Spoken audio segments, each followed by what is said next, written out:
Alright. Day 10, back on the trail. Hopped off yesterday after an 11-mile day at Dix Creek Gap. Caught a hitchhike into Hiawassee and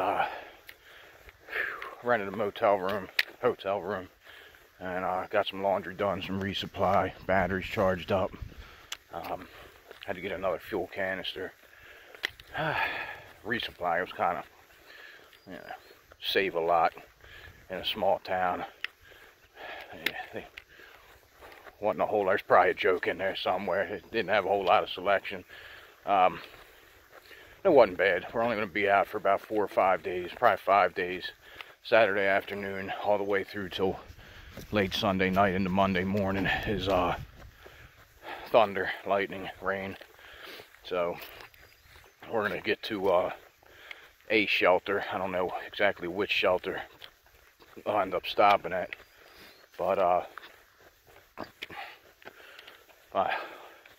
guy I was hiking with lost his phone, I think, back in town. So about 45 minutes ago when we got back out, onto the trail. This was 11:15, Friday the 13th.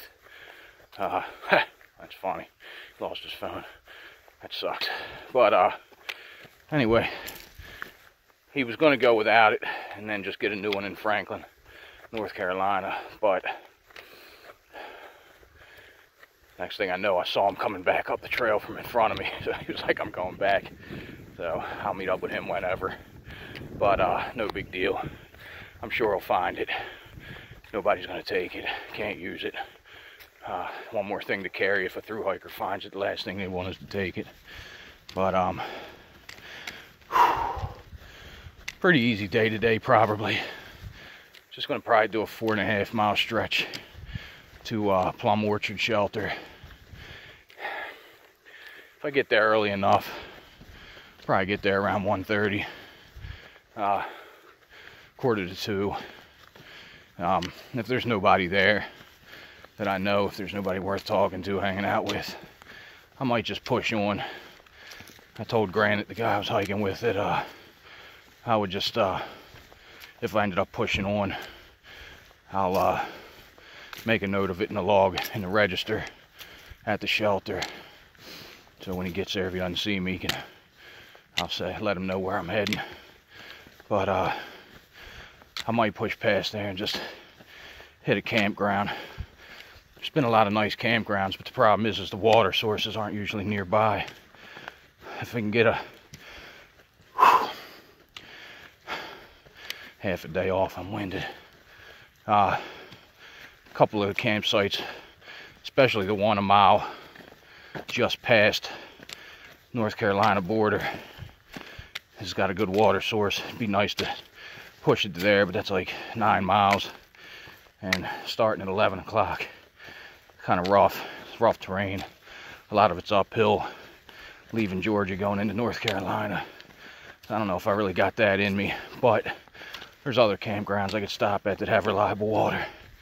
Maybe I'll get lucky and be able to hang there by myself for the night, get a fire going, and cook something up without having to use my fuel. But it's freaking hot out today. First hot day, and it didn't take long to start smelling. 9 days in, it was so cold nobody was building up any body odor. But I get a fire going, I'll go ahead and hang my ass over that. Well, not my ass, maybe both, everything. The smoke will help kill some of the bacteria that causes body odor, and I'll just smell like a campfire and BO. But anyway, just felt like giving a heads up, since I didn't film anything last night. I was going to film the hotel room and a couple other things. Just didn't get around to it. Had a nice burger in town. It was nice to have an actual, real food other than the crap we usually carry out here. I was going to carry a Subway sub out today, but I went overboard on resupply. I can't even close my pack. I mean, it's closed, but it's not closed properly. It's closed enough. Definitely not enough room in there to pack any good trail food out, other than a block of cheese and a summer sausage. But that's alright. I'll get better. I'll get better down the road with how much food to actually take. Rather have too much than not enough. So that should be it for today. See ya.